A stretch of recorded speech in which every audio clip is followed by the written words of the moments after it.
Prepare yourselves for a chilling crime case of betrayal, secrets, and a shocking murder that rips apart a seemingly perfect family.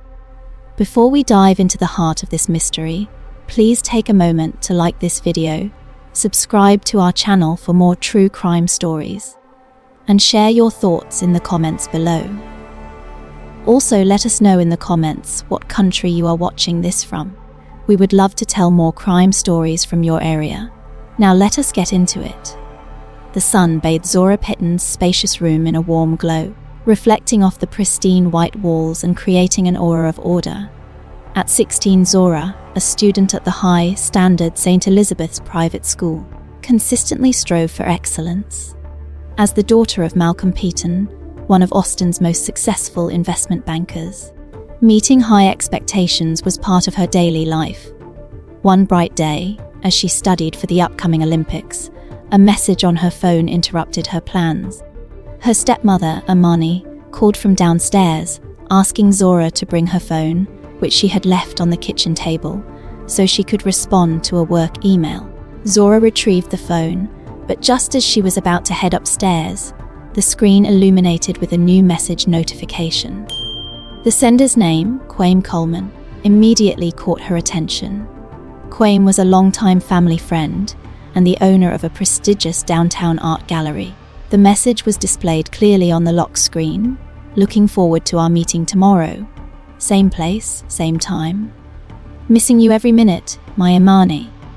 Overwhelmed by curiosity, Zora opened the message, surprised to find the phone unlocked without a password. The ensuing correspondence with Kwame was unequivocally incriminating. Messages like, "Is your husband staying late in Dallas today?" and "I can't wait to feel your hands on my body again," confirmed a secret affair that had been ongoing for months, complete with photographs, secret meetings, and passionate confessions. All of this was happening right under Zora's nose. Imani's voice, now much closer, caused Zora to flinch. She quickly locked the screen and turned to face her stepmother, who stood in the kitchen doorway, impeccably dressed and poised. At 54, Imani appeared considerably younger, maintaining a slender figure and proud posture. Zora attempted to sound normal as she handed over the phone. Imani immediately looked at the screen, her eyes widening, then narrowing as she fixed her gaze on Zora. "Have you been looking at my messages?" Imani asked, her voice turning cold. Zora's hurried denial quickly betrayed her, as lying had never come easy. Imani pressed her gaze piercing, stating that she could see Zora had read something on her face. Zora admitted to seeing a message from Kwame by accident. Imani gripped the phone tightly, her knuckles turning white, and demanded to know what exactly Zora had seen. Zora straightened, meeting her stepmother's gaze, and declared, "I've seen your messages. I know about your affair." Imani's face shifted through a series of emotions: shock, anger, and then a strange calm. She closed the kitchen door and began to deny it with feigned confidence. Zora, however, felt a strange strength in this confrontation. She firmly stated, "You and Ezra are meeting behind your father's back." Imani's self-confidence visibly crumbled. She finally uttered that, "It's complicated. Adult relationships are always more complicated than they seem." Zora retorted firmly that treason is betrayal. Father doesn't deserve it. Imani's eyes reflected a mixture of anger and despair as she asked Zora if she was going to tell Malcolm. Zora hesitated, the thought already swirling in her mind. Imani's voice became pleading, warning Zora that she had no idea what will happen. If she told her father, claiming he was not the man Zora thought he was. Imani explained that their marriage had long been a sham, held together for social status and reputation. She took Zora's hands, pleading that everyone would suffer, and Malcolm's business reputation would be ruined if Zora revealed the truth. Zora rejected the manipulation, asserting that Imani was the one ruining the family. Imani then shifted to a whisper, promising to end her relationship with Kwame if Zora would just keep silent. Zora questioned her sincerity. Imani responded, her eyes glistening with tears, by saying she cared about Zora and had always tried to be a good stepmother, despite not being able to replace Zora's mother, who had died when Zora was 8. Zora, deeply affected, said she needed to think about it and wasn't promising anything. Imani nodded, thanked her, and reminded Zora about the charity event the next day. For the entire next day, Zora watched Imani with renewed attention. Her stepmother maintained her impeccable appearance and behavior, presenting as the perfect wife and mistress of the house. But Zora now saw the cracks in this facade, Imani checking her phone secretly, her gaze becoming absent, and her absent-minded twirling of her wedding ring. That evening, the entire Peaton family attended the annual fundraiser for Austin Children's Hospital. Malcolm, a major donor, was scheduled to speak, while Imani, a board member, greeted guests. From a distance, Zora observed the change in Imani's expression when Kwame Coleman entered the hall. Kwame, described as tall, elegant, with a perfectly trimmed beard, exuded a quiet charm.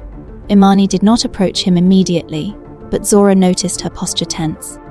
Sensing her stepmother felt Kwame's presence profoundly. About half an hour later, Zora saw Imani step aside, ostensibly to fix her hair. Kwame, as if by chance, joined her at a large mirror in the lobby.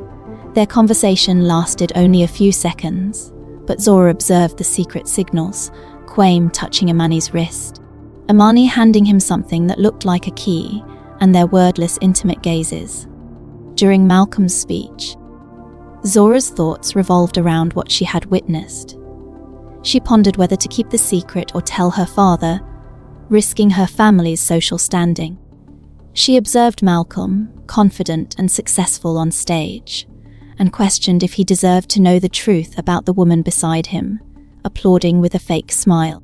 After the formal part of the evening, Imani constantly followed Zora with her gaze.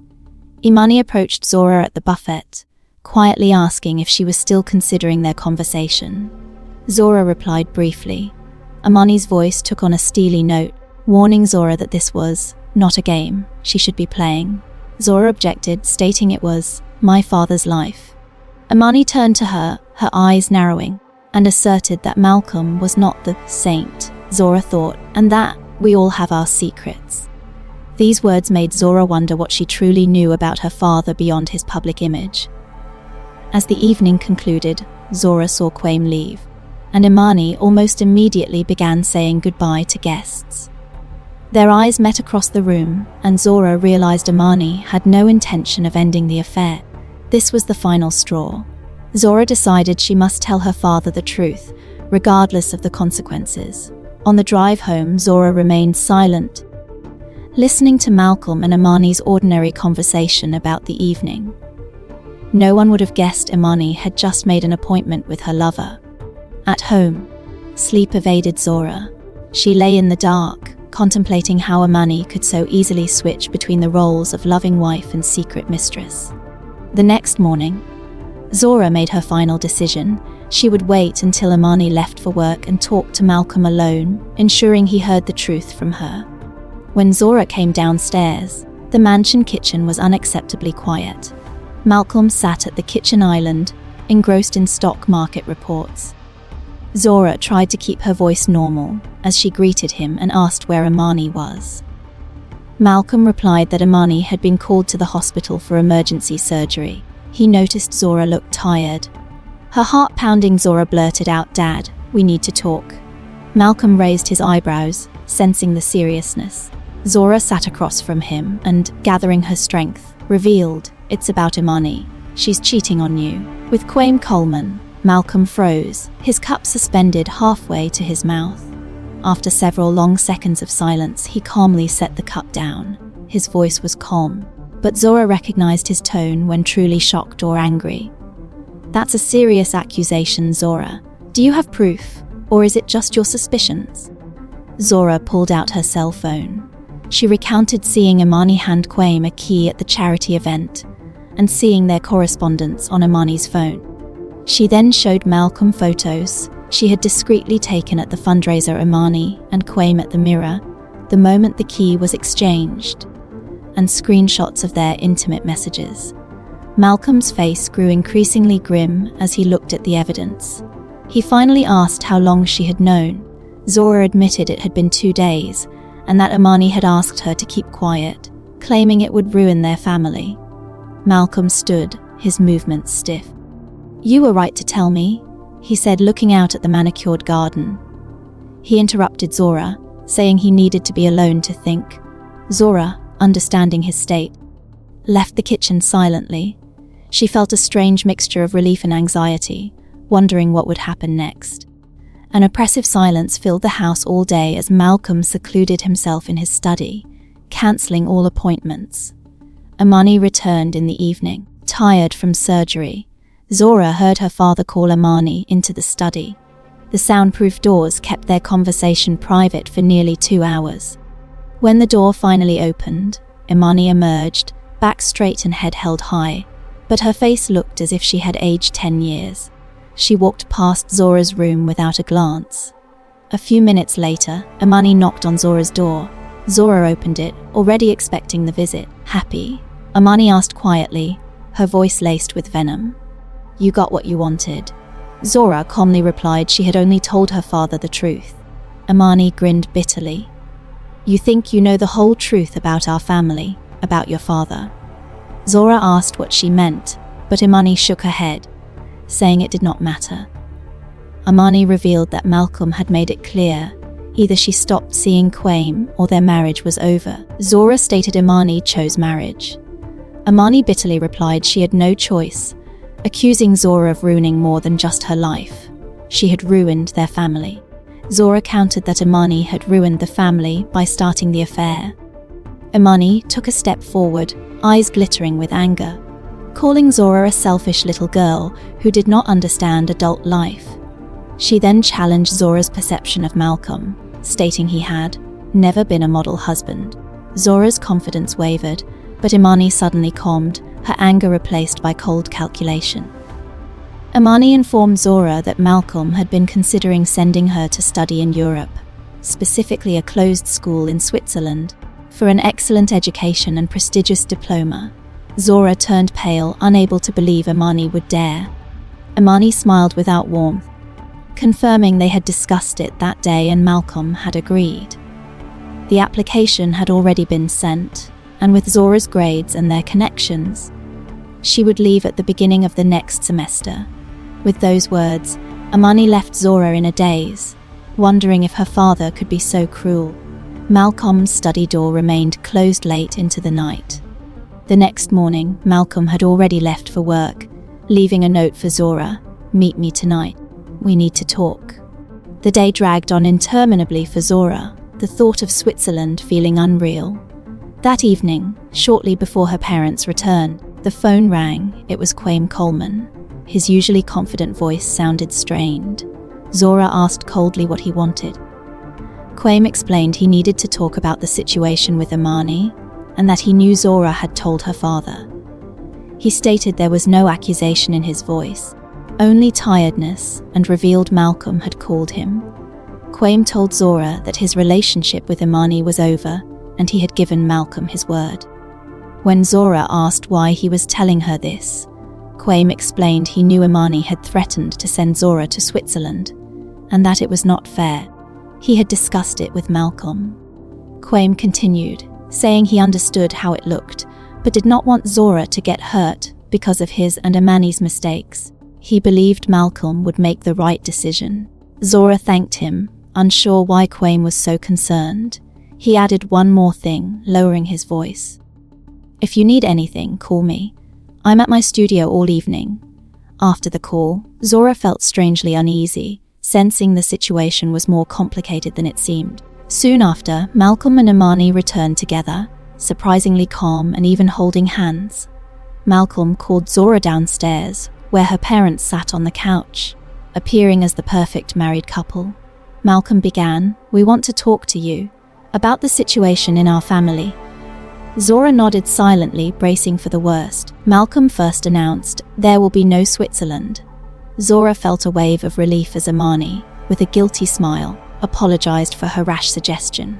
Secondly, Malcolm stated that he and Imani had decided to give their marriage another chance, and Quaim had assured him his relationship with Imani was over. Zora shifted her gaze between her father and stepmother, bewildered. As Imani seemed perfectly fine, Malcolm's voice became sterner as he concluded, "Zora, I realize you meant well by telling me about this situation, but in the future, I'd like you to stay out of my and Imani's relationship." Zora could not believe her ears. "You know she cheated on you and you'll just forgive her." Malcolm patiently explained that adult relationships are more complicated than they appear. Every family has difficulties. What matters is not that we make mistakes, but how we correct them. He interrupted Zora, declaring, "That's enough. The decision has been made. Imani and I are staying together, and I rely on your understanding and support." Zora stared at her father, trying to comprehend his rapid forgiveness and sensing something was wrong. She finally said, "I don't believe you've really forgiven her. Something's not right here." Malcolm shook his head, suggesting Zora might not believe it because she made up that whole cheating story all by yourself. Zora recoiled as if struck. Malcolm added sadly that Imani had told him Zora was always against their marriage and never accepted her. He stated he did not want to believe Zora would fabricate a story to destroy their family. Regarding the messages, Malcolm claimed Imani explained they were part of a surprise for him, with Quaim helping organize a special night for their anniversary. "That's a lie," Zora exclaimed, insisting she saw them together in their messages. Malcolm stood up, declaring, "That's enough, Zora. It pains me to hear these accusations. Imani is my wife and I believe her. I want you to apologize to her."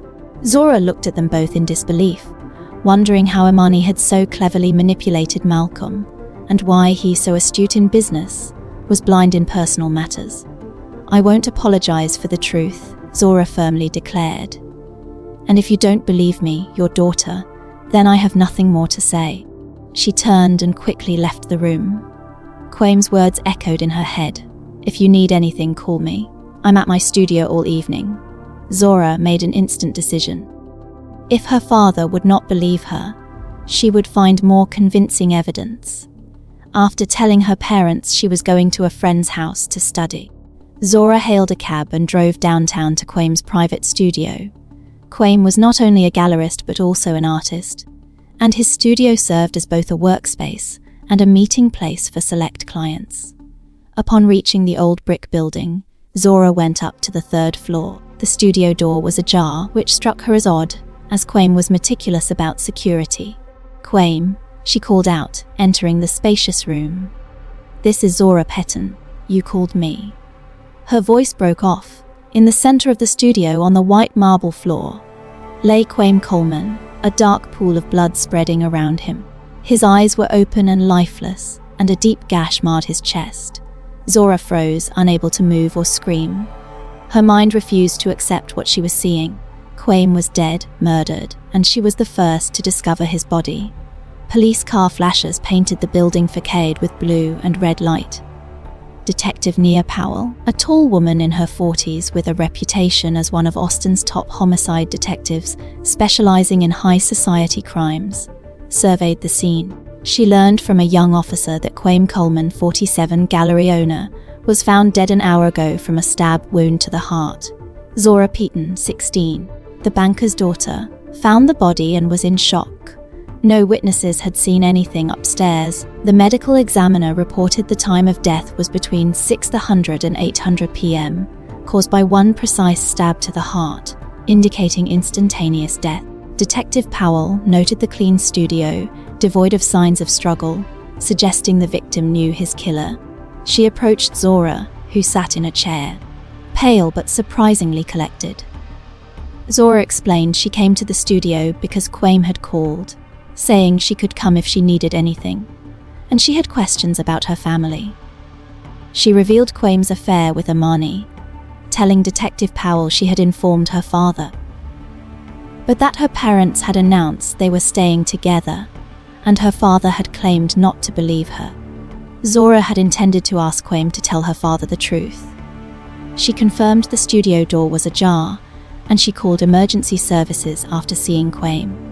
Zora also stated she had not touched anything. Detective Powell commended Zora's helpfulness and informed her that her parents would be notified. Zora expressed a fear of her parents coming, asking if she could take a cab, but Detective Powell explained that as a minor, parental notification was required, though an officer would drive her home. As Zora left, Detective Powell returned to the crime scene, finding the murder a little too neat, suggesting the killer was familiar with the victim. The next morning, Detective Powell visited the Petton mansion, an elegant colonial-style home reflecting the family's status. Imani, with impeccable posture and hidden tension, opened the door. Malcolm, a tall man with a commanding gaze, extended his hand. They both expressed concern for Zora. Detective Powell requested to speak to them separately. Malcolm agreed, and Imani went to the dining room. Malcolm claimed Zora's story about the affair was a misunderstanding. He asserted that Imani had explained the messages were part of a surprise anniversary preparation with Quame's help. When asked about his alibi, Malcolm stated he was home with Imani between 600 and 800 p.m., having dinner and talking to Zora, who left around 700 p.m. to study at a friend's house. He was unsure of the friend's name, mentioning Nala. Imani's interrogation was more tense. She was nervous and avoided direct eye contact. She admitted Zora had told her side of the story, but maintained that her relationship with Quame was merely friendly, and he was helping her prepare a surprise for Malcolm. She claimed the surprise was a special anniversary night out involving an exhibit on their family history, which Malcolm, being interested in art history, would appreciate. Imani corroborated Malcolm's alibi, stating they were home together, having dinner and watching a movie. She added that their housekeeper was present until 800 p.m. Detective Powell then spoke to Zora again, who appeared pale but collected. Zora recounted the entire sequence, discovering the messages, confronting Imani, observing them at the fundraiser, and her conversation with Malcolm. She reiterated that Malcolm was initially furious, but then announced their reconciliation and accused Zora of fabricating the story. Zora confirmed this was why she went to Quame, hoping he would tell Malcolm the truth. She also confessed that she had lied about going to a friend's house, admitting she went directly to Quame's studio. Over the next few days, Detective Powell conducted a thorough investigation, interviewing neighbors, reviewing surveillance footage, and checking alibis. The housekeeper confirmed Malcolm and Imani were home before 800 p.m., but their whereabouts between 800 and 900 p.m., when Zora discovered the body, were only confirmed by their own statements. On the fourth day, forensic results from Quame's cell phone showed a recent call to Malcolm Petton's number around 600 p.m. on the day of the murder. Returning to Quame's studio, Detective Powell noticed a hidden surveillance camera. Quame, known for his paranoia about artwork security, had installed a covert system. The footage, found on an encrypted server in Quame's computer, completely altered the investigation. The video showed Malcolm Petton entering the studio just before 700 p.m. Quame calmly greeted him, but their conversation quickly became tense. Malcolm then pulled out a knife and, in one precise motion, plunged it into Quame's heart. He carefully wiped the knife handle with his handkerchief, left it in the wound, and exited. Armed with this undeniable proof, Detective Powell returned to the Petton mansion and requested a private meeting with Malcolm. Without preamble, she told him she had the video footage. Malcolm's face remained unperturbed as he asked what was on it. When she described him entering the studio, speaking to Quame, and then killing him with a precise stab to the heart, Malcolm fell silent for a long time. He slowly sank into a chair, his face suddenly appearing 10 years older. "I didn't realize there were cameras in there," he finally uttered. Detective Powell asked why he did it. Malcolm grinned bitterly, confessing it was because of the affair with Imani, which he had known about for a long time, even before Zora discovered the messages. When asked why he acted now, Malcolm revealed he had been planning it for weeks, waiting for the right moment. He explained that Zora's discovery was the perfect complement to his plan. If the police investigated, Zora would be the key witness against Imani, as Zora hated her stepmother and had a motive to get rid of Imani's lover. Malcolm continued, saying he had publicly reconciled with Imani and shown everyone he did not believe Zora, creating a scenario where no one would suspect him. Detective Powell did not hide her disgust, pointing out he had used his own daughter as a distraction. Malcolm objected, stating he was protecting his reputation. He argued that a public scandal with an unfaithful wife would ruin a man of his position, and he could not allow that. Instead, he became a murderer. Malcolm, his face again a mask of self-assurance, challenged her, saying, "Do you have the tape? Good. Arrest me." He asserted that by killing Quaim, he had protected his family from disgrace and scandal. He believed his lawyer would argue he acted out of passion, leading to a minimum sentence. Perhaps even probation. Detective Powell replied coldly, pulling out her handcuffs. "Malcolm Payton, you are under arrest for the murder of Quaim Coleman. You have the right to remain silent." As Detective Powell led Malcolm out, Zora stood at the top of the stairs. Her face expressed the profound shock and pain of realizing the truth. The father she had revered as a paragon of integrity was a cold-blooded murderer, willing to let her bear the burden of suspicion to protect his reputation. "I'm sorry, Zora," Detective Powell said quietly. Zora nodded silently, pain in her eyes, but also a strange relief that the bitter truth had finally been revealed. How well do you really know the people closest to you? Like, what hidden depths might lie beneath even the most perfect-looking family facades? It's a powerful question, isn't it? And it's absolutely central to the story we're digging into today. It really is.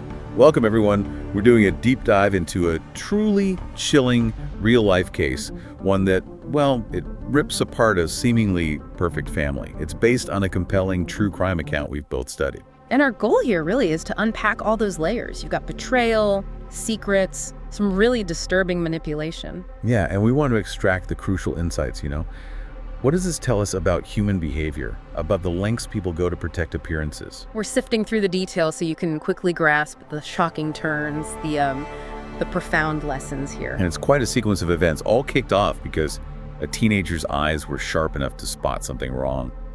Get ready, because we're peeling back the curtain on something pretty unsettling. It really is a classic case, devastatingly so, of public image versus private reality. And the fallout is just massive. It all starts in Austin, Texas, with Zora Peyton. She's 16, a diligent student at a very high-standard private school, St. Elizabeth's. Right. And the sources paint this picture of a life with really high expectations.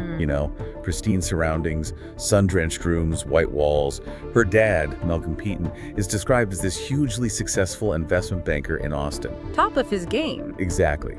So on the surface, everything about their life just screams perfection. And that meticulous perfection is precisely what makes the next bit so jarring. That perfect picture starts to crack when Zora's stepmother, Imani, asks her to grab her phone from the kitchen. Okay, simple request. Seems like it, but as Zora picks it up, a message flashes on the lock screen. And this is the pivot point, isn't it? The sender is Kwame Coleman. He's a longtime family friend, owns a fancy art gallery downtown. And the message itself, not subtle, it reads, "Looking forward to our meeting tomorrow. Same place, same time. Missing you every minute, my Imani." Wow. My Imani. Yeah, that's direct. Very. So Zora's curiosity, understandably, gets the better of her.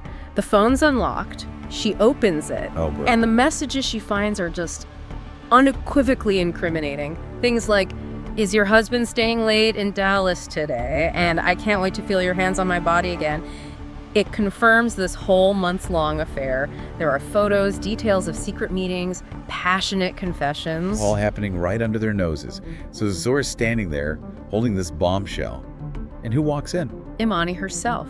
Perfectly dressed, poised as ever, but the source says her eyes narrow instantly. She knows Zora's seen something. That intuition. Exactly. Zora, who apparently isn't a great liar, just comes out with it. "I've seen your messages. I know about your affair." And Imani's reaction. It's described as this cycle shock, then anger, then this strange, almost unsettling calm washes over her. Okay, damage control mode kicks in. Big time. She tries to look confident, closes the kitchen door, and hits Zora with, "It's complicated. Adult relationships are always more complicated than they seem." The classic line. But Zora doesn't buy it. Not at all. For a 16-year-old, she's remarkably firm. She fires back, "Treason is betrayal. Father doesn't deserve it." Good for her. Yeah. So what's Imani's next move? Denial clearly isn't working. She switches tactics immediately. It goes from denial straight to trying to control the situation, trying to silence Zora. She warns her, "You have no idea what will happen if Malcolm finds out." She even throws out this line, "He's not the man you think he is." Whoa, okay. Trying to undermine Zora's image of her own father. Exactly. Then she paints their marriage as this sham, just for social status, says revealing the affair would ruin Malcolm's business reputation. It's all about the optics. And then comes the emotional manipulation, I bet. You got it. She pivots hard. Suddenly it's all, "I care about you, Zora. I'm trying to be a good stepmother." Acknowledging she can't replace Zora's deceased mother, but trying to leverage that emotional connection. It's a full court press to keep her quiet. How does Zora respond to that? She doesn't cave immediately. She just says she needs time to think, buys herself some space. Smart. So she's processing this huge secret. And she starts watching Imani, like really watching her over the next day.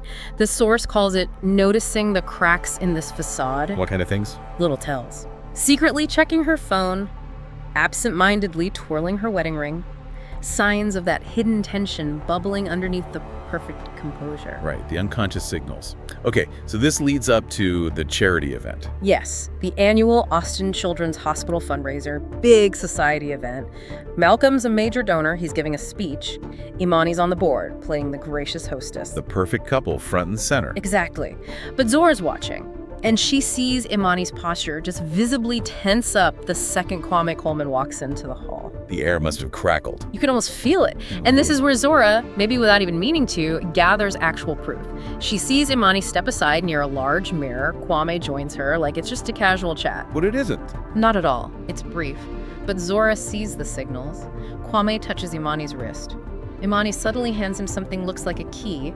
And then there's this wordless, intimate eye contact that says everything. Wow. Right there in public almost? That's bold. Or desperate. For Zora, that's the final straw. She realizes Imani has zero intention of ending this thing, despite everything she said. So Zora makes her decision. Yes. She decides she has to tell her father. Consequences be damned. Okay. The confrontation, how does that go down? The next morning, she finds Malcolm alone in the kitchen. The mansion's described as being eerily quiet. She just blurts it out, heart probably pounding. "Dad, we need to talk. It's about Imani. She's cheating on you." With Kwame Coleman. And Malcolm's reaction. It's described as chillingly composed. His coffee cup freezes midair. He sets it down calmly. Zora knows him, knows that quiet tone means real shock or maybe deep anger. He just asks for proof. And Zora has it. She does. She shows him the photos from the fundraiser, the mirror, the key exchange, plus the screenshots of those messages. Malcolm's face just gets grimmer and grimmer. He cancels everything for the day, locks himself in his study for hours. Just processing it all. Planning. Well, that's the question, isn't it? When Imani gets home later, tired from some surgery she had, Malcolm calls her into his study. It's soundproof. They're in there for almost 2 hours. Intense. What happens when Imani comes out? Head held high, outwardly composed, but the source makes a point of saying she looks like she's aged 10 years. The mask is cracking. And then she goes after Zora. Oh, yes. Straight to Zora's room, the bitterness just pours out. Happy you got what you wanted. She accuses Zora of ruining everything, not just her life, but the whole family. Blaming the messenger, Yeah. essentially, but focused on the family's ruin, not the betrayal itself. Interesting. Very telling. And then Imani drops the hammer. With this cold calculation, she tells Zora that Malcolm has agreed to send her away to a closed school in Switzerland for an excellent education, supposedly. What? Send Zora away? Yep. Says the application's already sent. Zora is just left reeling, completely blindsided by this punishment. That's incredibly cruel. Punishing the child for revealing the truth. It's a dark turn. But just as Zora's trying to absorb this, she gets a phone call. Unexpectedly, it's Kwame Coleman. The lover himself. What does he want? His voice sounds strained. He tells Zora the affair with Imani is over, says he gave Malcolm his word. He also says he knows about the Switzerland plan and tells Zora it's not fair to her. Does he offer help? He does. He says, if you need anything, call me. I'm at my studio all evening. But Zora feels uneasy about the call. Something doesn't sit right. Like he knows more. Or there's another angle. Maybe. And then the manipulation ramps up to a whole new level. Malcolm and Imani come home, and they're calm, holding hands even, acting like the perfect married couple again. Wait, what? After that massive confrontation. Exactly. Malcolm announces there will be no Switzerland. Imani even apologizes for suggesting it. He says they're going to give their marriage another chance, claims Kwame assured him it's all over. This feels incredibly false.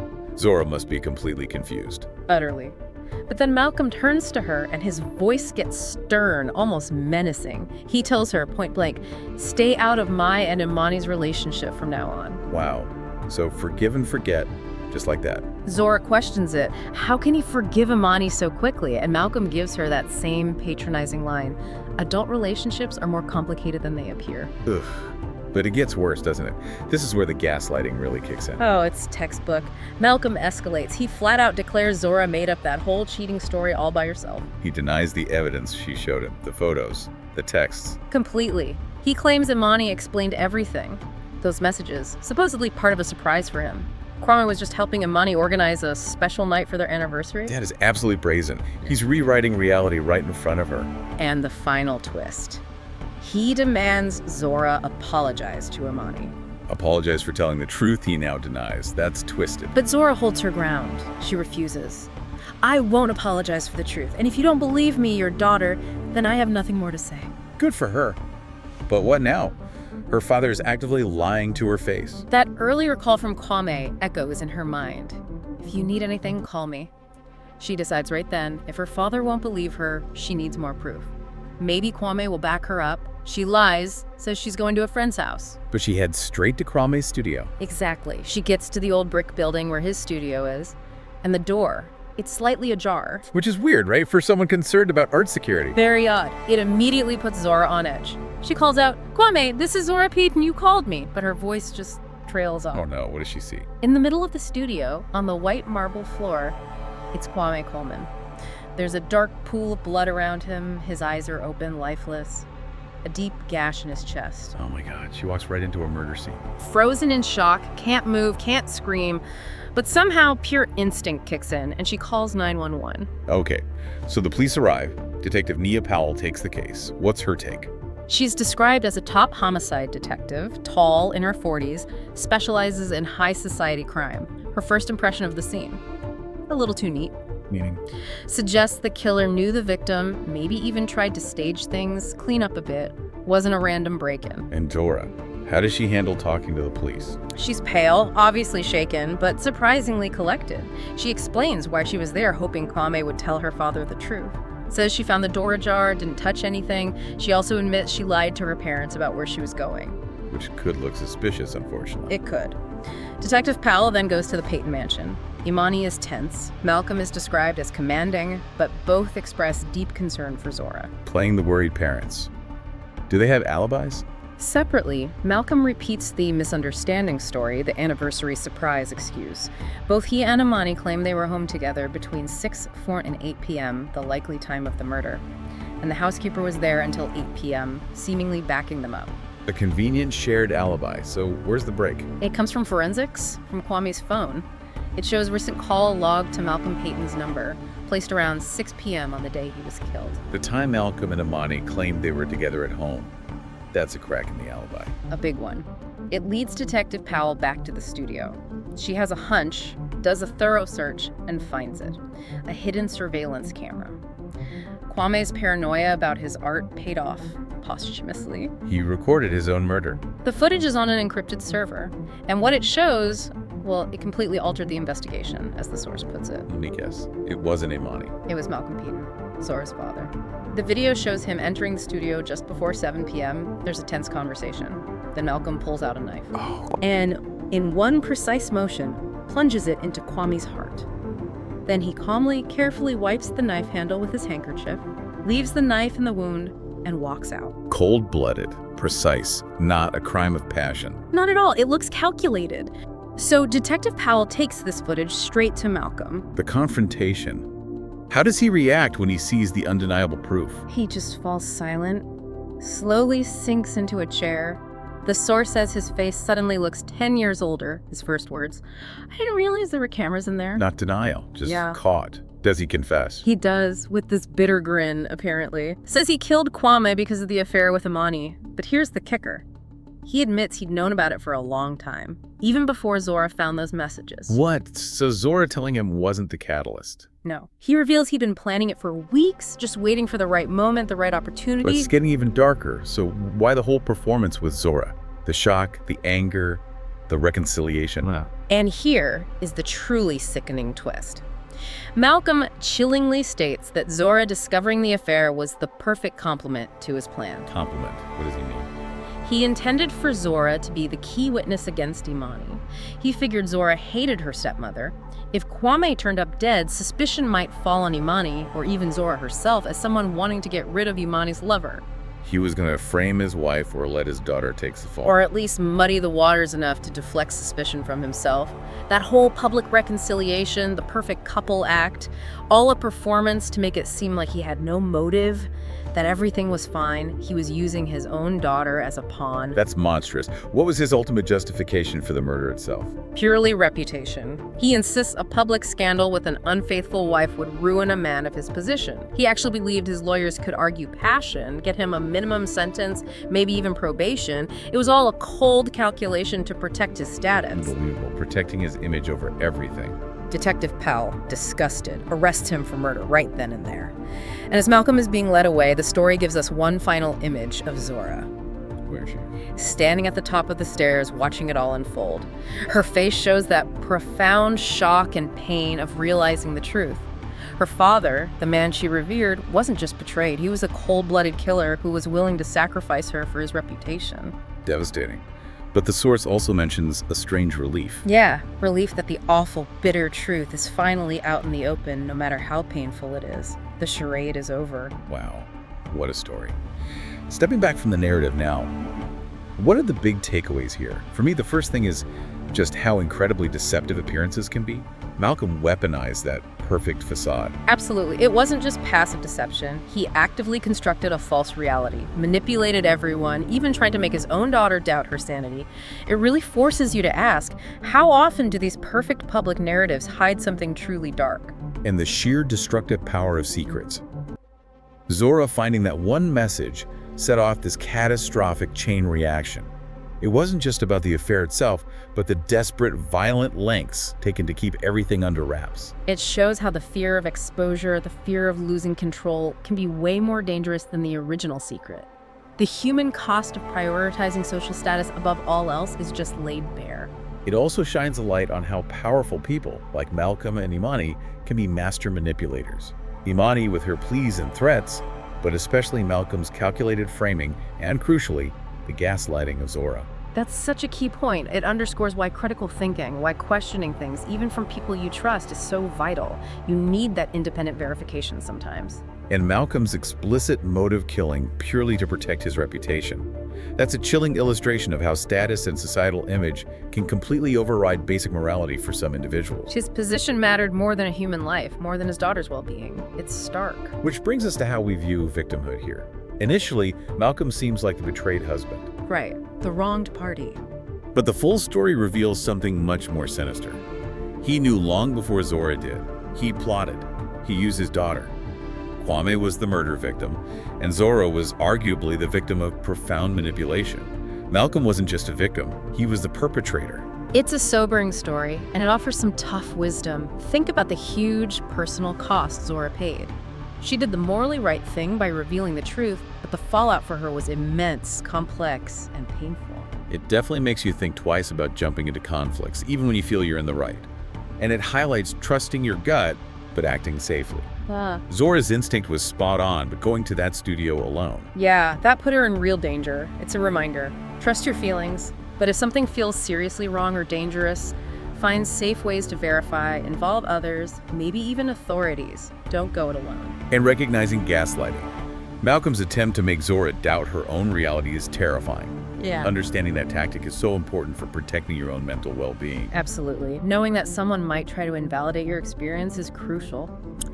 Finally, this whole deep dive just reveals the shattering pain that can come with uncovering hard truths. Even when justice is served, like Malcolm being arrested, Zora's world, her fundamental beliefs about her father, were completely destroyed. It's a heavy conclusion, and it leaves us, I think, with a really stark question to ponder. Yes, In a world where appearances can be so carefully crafted, where that desire for status can drive people to extremes, how do we actually tell sincerity from performance? What might be hiding in plain sight in the stories we see every day? How do we learn to really see past the facade?